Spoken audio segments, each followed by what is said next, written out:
வணக்கம். அரியலூரிலிருந்து செங்கை சிலம்பு. நம்ம இந்த நாளில் என்ன பார்க்க போகிறோம் அப்படின்னா, எந்த உடல் வலிமையான உடல், எந்த அமைப்பில் இருக்கக்கூடிய உடல் வலிமையான உடல் என்று நிறைய பேருக்கு தெரிவதே இல்லை.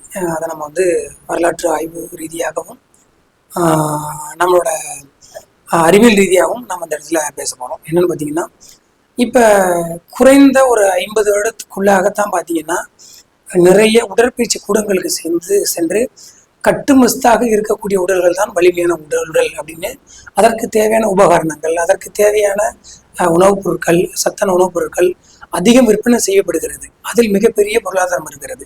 அதற்காகத்தான் அதுதான் சிறந்த உடல்னு சொல்லுவாங்க. நல்லா தெரியும், உடற்பயிற்சி கூடத்துக்கு சென்று 6 வருடமோ 1 வருடமோ 10 வருடமோ உடற்பயிற்சி செய்தவர்களை நன்கு கேட்டால் தெரியும், உடல் அமைப்பு மட்டும்தான் பார்வைக்கு ஒரு அழகாக இருக்கும், ஆனால் வலிமை என்பது குறைவாகத்தான் இருக்கும். அப்படியே வலிமை இருந்தால் கூட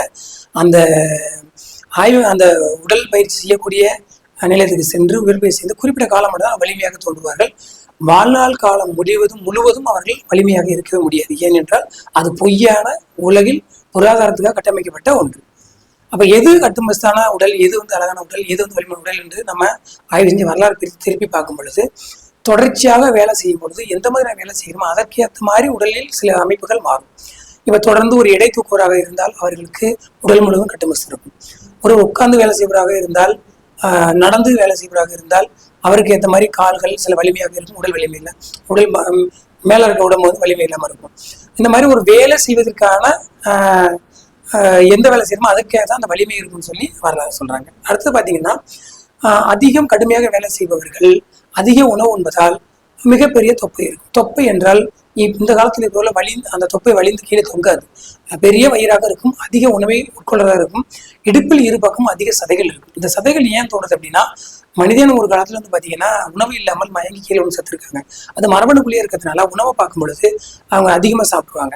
அந்த அதிகமாக சாப்பிட்டு வைக்கிறதுனால அதிக வேலை செய்ய முடியும். அதிக வேலை செய்ய திரும்ப பரிசிக்கும், திரும்ப அதிகமாக சாப்பிடுவாங்க. அந்த தொப்பை இருக்கிறதுக்கு காரணம் அதுதான். அதுக்கப்புறம் உடம்புல 2 வயிற்று பகுதியில் நிறைய பகுதியில் சதைகள் அதிகமாக இருந்தால் தவறு எதுவும் இல்லை. காரணம் என்னன்னா, தேவையான உடல்ல கொழுப்புகள் இருக்கலாம். நமக்கு ஏதேனும் திடீர்னு உடல்நிலை சரியில்லாமல் போனால் நம்ம உணவு உண்ண முடியாமல் இருக்கிற காலகட்டத்தில் அந்த உடலில் இருக்கக்கூடிய கொழுப்பு தான் கரைந்து மனிதர் உயிர் வாழ்வதற்கு சக்தியாக மாறுகிறது. அப்பொழுது தண்ணி இந்த மாதிரி கொஞ்சம் குடிச்சா மட்டும் போதும், நம்ம ஒரு 10 நாள் 15 நாள் உடல் அதிலிருந்து மேம்பட்டு வந்துவிடும். அப்படித்தான் அந்த கொழுப்பு கரைந்திருக்கு. நன்றாக தெரியும்.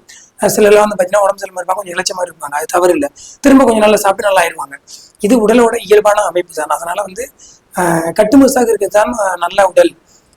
கொஞ்சம் தொப்பையாக குண்டாக இருக்கலாம் நல்ல உடல் இல்லை அப்படிங்கிறலாம் கிடையாது. பயிற்சி செய்தோ ஏதோ வேலை செய்தோ வலிமையாக இருக்க வேண்டும். அவ்வளவுதான் உடலை பற்றி, வலிமை பற்றி வரலாறு கூறுகிறது. நன்றி.